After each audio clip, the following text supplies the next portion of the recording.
Break के बाद आपका स्वागत है। संकल्प देख रहे हैं आप। उत्तराखंड के मुख्यमंत्री पुष्कर सिंह धामी ने राज्य में लगातार सामने आ रही लव जिहाद, लैंड जिहाद और थूक जिहाद जैसी घटनाओं पर कड़ा स्टैंड लिया है और साफ चेतावनी दे दी है कि देवभूमि उत्तराखंड में जिहादियों की ऐसी हरकतें बर्दाश्त नहीं की जाएंगी। साथ ही पढ़े लिखे लोगों, मुस्लिम धर्मगुरुओं और उलेमाओं से कहा है कि वो सामने आए और कौम के नाम पर बट्टा लगाने वालों को समझाएं कि ऐसा करने वालों के खिलाफ सरकार जो है वो सख्त रुख अपनाने वाली है। धामी की इस चेतावनी का असर कितना हुआ है, क्या कुछ हुआ है, सब कुछ इस स्पेशल रिपोर्ट में।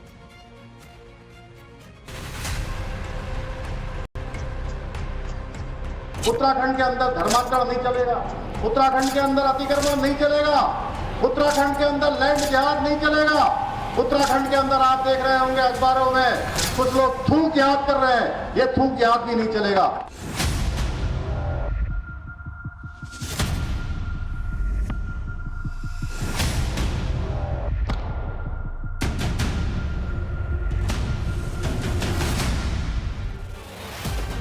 एक खास समुदाय की तरफ से मजहबी नफरतों की हर रोज आने वाली जहरीली तस्वीरों को देख देख कर, उनके बारे में सुन सुनकर आखिरकार देवभूमि उत्तराखंड के मुख्यमंत्री पुष्कर सिंह धामी का धैर्य जवाब दे ही गया।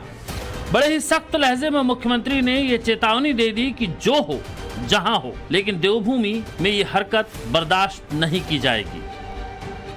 जो गलत चीज है वो कहीं बर्दाश्त नहीं होगी और देवभूमि उत्तराखंड में किसी कीमत पर ही बर्दाश्त नहीं होगी। सीएम धामी की चिंता और चेतावनी लाजमी भी है, क्योंकि खाने की चीजों में संप्रदाय विशेष के लोगों के थूकने की तस्वीरें बीते कई दिनों से सोशल मीडिया, टीवी चैनलों और अखबारों में सुर्खियां बटोर रही हैं। हालांकि मुस्लिम धर्मगुरु इसे सोची समझी साजिश और एक तरह का प्रोपेगेंडा मानते हैं। हमारे सामने ये बात आई है कि मुसलमान खाने के अंदर थूक करके ऐसा हरकत कर रहा है, तो ये चीज हमारे हलक से नीचे नहीं उतर रही। हमें इसका यकीन नहीं हो पा रहा कि मुसलमान अखलाकी तौर पर क्या इतना गिर चुका है कि वो इस तरह की हरकतें कर लेगा। ये हमें गलत प्रोपेगेंडे का एक हिस्सा दिख रहा है। मुस्लिम धर्मगुरुओं का कहना है कि ये दो धर्मों के बीच नफरत फैलाने का खेल खेला जा रहा है और ये एक तरह की मुसलमानों को सामाजिक तौर पर बायकॉट करने की कोशिश है और उनकी रोजी रोटी छीनने का हथकंडा है कि मुसलमानों में और हिंदुओं में आपस में नफरत पैदा करने के लिए इस तरह की कोशिशें भी हो रही है कि मुसलमानों का इनका सामाजिक बायकॉट करो और इन्हें बिल्कुल निहत्था करके छोड़ दो। तो ये इस तरह की वीडियो भी हम इसी तरह का हिस्सा समझ रहे हैं कि ताकि समाज के अंदर मुसलमान इन्हें पास बिठाना नहीं चाहेंगे, इनके होटलों पे खाना नहीं खाएंगे।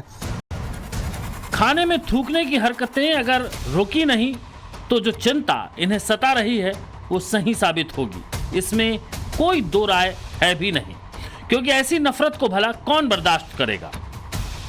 असर ये हो रहा है कि इन हरकतों का इफेक्ट अब कौम को डराने लगा है।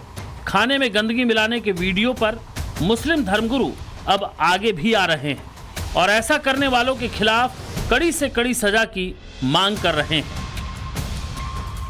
खाने जैसी मुकद्दस चीज में और थूकना उस चीज को एक बहुत घृणित और एक ऐसी चीज लगती है जिसे मतलब कोई गले नहीं उतर रही है कि हम एक जो पवित्र चीज है खाना है, उस खाने के लिए दिन भर आदमी मेहनत करता है, दिन भर आदमी पसीना बहाता है, दिन भर आदमी पता नहीं क्या क्या वो करता है और उसी खाने में कुछ चीज मिला दिया जाए, वो बहुत आपत्तिजनक है। कि ऐसे लोगों को अरब में जैसा सजा होती है, उन्हें कानूनी कार्रवाई जो यहाँ पर है उसके अलावा उन्हें कोड़ों से सजा देनी चाहिए, सार्वजनिक रूप से सजा दी जानी चाहिए। ऐसी गंदी मानसिकता रखने वाले और नफरत के बीज बोने वाले इन लोगों के खिलाफ सजा के ऐलान की मांग उस चेतावनी का असर भी है जिसे मुख्यमंत्री धामी ने दिया है। मुख्यमंत्री ने समाज में इन हरकतों को रोकने के लिए पढ़े लिखे लोगों को आगे आने के लिए कहा था। आपको बता दें कि मुख्यमंत्री धामी ने रविवार को उधम सिंह नगर के किच्छा में एक अभिनंदन समारोह में ये बात कही थी, जिसके बाद हरिद्वार के ज्वालापुर के मदरसे में धर्मगुरुओं की मीटिंग हुई और फिर एक तरफ से इन हरकतों का विरोध होना शुरू हो गया।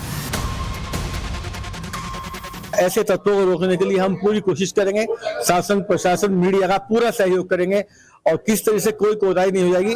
और इन लोगों का हम मीटिंग करने के बाद सोशल बाइकाट भी करेंगे तो धर्म के आधार पर नफरत फैला रहे हैं, इस्लाम को या किसी धर्म को बदनाम कर रहे हैं। इस तरह के वीडियो सामने आ रहे हैं। हाँ, इतना चाहता है, कुछ लोग ऐसे संगठन मुसलमानों में भी हैं जो पॉलिटिकल बेस बनाना चाहते हैं, वो इस तरह के वीडियो फैला रहे हैं। उनका आम मुस्लिम समाज से कोई मतलब नहीं है और हम उनका बिल्कुल विरोध करेंगे। जो लोग इस तरह की हरकत करने वाले हैं, चाहे वो मुसलमान है, हम ऐसे मुसलमान को मुसलमान नहीं समझते जो दूसरे का धर्म और आदर ना करता हो।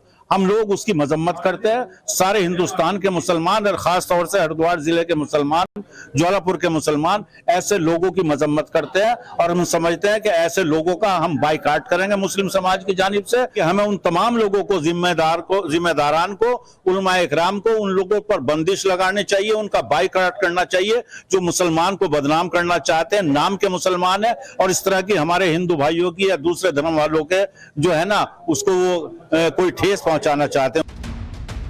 मजहबी नफरतों के बीच खाने पीने की चीजों तक ही सीमित नहीं है, धार्मिक अतिक्रमण और धर्मांतरण को लेकर भी चिंता बड़ी है। मंदिरों के इर्द गिर्द मस्जिदों के निर्माण की कोशिशें सोची समझी साजिश के साथ हो रही हैं। लव जिहाद और धर्म परिवर्तन की कोशिशें भी एक षड्यंत्र की तरह की जा रही हैं।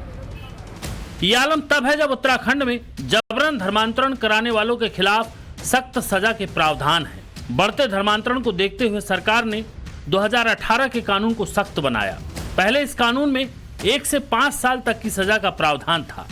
SC/ST मामले में 2 से 7 साल तक की सजा का प्रावधान था, लेकिन नए कानून में दोषी को 10 साल की जेल और 50,000 जुर्माना है। इसके साथ ही पीड़िता को भी मुआवजा देने का प्रावधान है। फिर भी उत्तराखंड में धर्मांतरण की मजहबी साजिशें लगातार हो रही हैं। कमोबेश यही हाल लैंड जिहाद का है। उत्तराखंड में धामी सरकार ने अब तक 5000 एकड़ जमीन को लैंड जिहाद से मुक्त कराया है। सरकारी जमीन पर बनी अवैध मजारों को हटाया है। पूरे राज्य में 3793 ऐसे स्थान थे जहां अवैध कब्जे हुए थे, जिसमें सबसे ज्यादा नैनीताल में 1433 अतिक्रमण, हरिद्वार में 1149 अतिक्रमण के मामले थे। इसके अलावा टिहरी, अल्मोड़ा और चंपावत में भी सरकारी जमीनों पर विशेष समुदाय ने लैंड जिहाद छेड़ रखी थी। इसीलिए मुख्यमंत्री धामी चेतावनी देते हैं। उत्तराखंड देवभूमि है, यहाँ सब एक दूसरे के साथ मिलजुल कर रहते हैं, लेकिन उत्तराखंड के अंदर धर्मांतरण नहीं चलेगा, उत्तराखंड के अंदर अतिक्रमण नहीं चलेगा, उत्तराखंड के अंदर लैंड जिहाद नहीं चलेगा। उत्तराखंड के अंदर आप देख रहे होंगे अखबारों में कुछ लोग थूक जिहाद कर रहे हैं, ये थूक जिहाद भी नहीं चलेगा। उनके समाज के लोगों को आगे आना चाहिए, जो पढ़े लिखे लोग हैं उनको आगे आकर जो भी खराब चीज है उसको रोकने के लिए कहना चाहिए। जो गलत चीज है वो कहीं बर्दाश्त नहीं होगी और देवभूमि उत्तराखंड में किसी कीमत पर ही बर्दाश्त नहीं होगी। अगले साल यूपी में महाकुंभ होना है और इस महाकुंभ में देश भर के साधु संत समेत 40 करोड़ लोगों के मेले में आने की संभावना है। यही वजह रही कि महाकुंभ में अखाड़ा परिषद के संतों ने भी खाने पीने के सामानों में विशेष समुदाय के लोगों की हरकतों पर विरोध जताया और महाकुंभ में हरिद्वार के बहरूपीय संतों का मुद्दा उठाते हुए मुख्यमंत्री योगी से इस मामले में सख्ती से निपटने की अपील की। सवाल है कि नौबत किसकी वजह से आई, ये मुसलमानों को सोचना है। इससे पहले भी धार्मिक आयोजन हुए लेकिन ऐसी नफरत देखने को नहीं मिली। गणेश पूजा का आयोजन हुआ, दुर्गा पूजा का आयोजन हुआ, लेकिन इतने पत्थर नहीं फेंके गए। जाहिर है मजहबी नफरत के बीज जिसने बोए हैं वो उसकी फसल भी काटेगा। ताजा मामला उत्तर प्रदेश के बहराइच का है। वहां जो हुआ और जो हो रहा है उसे हर कोई देख रहा है। आक्रोश भीड़ ने इस कार में आग लगा दी है।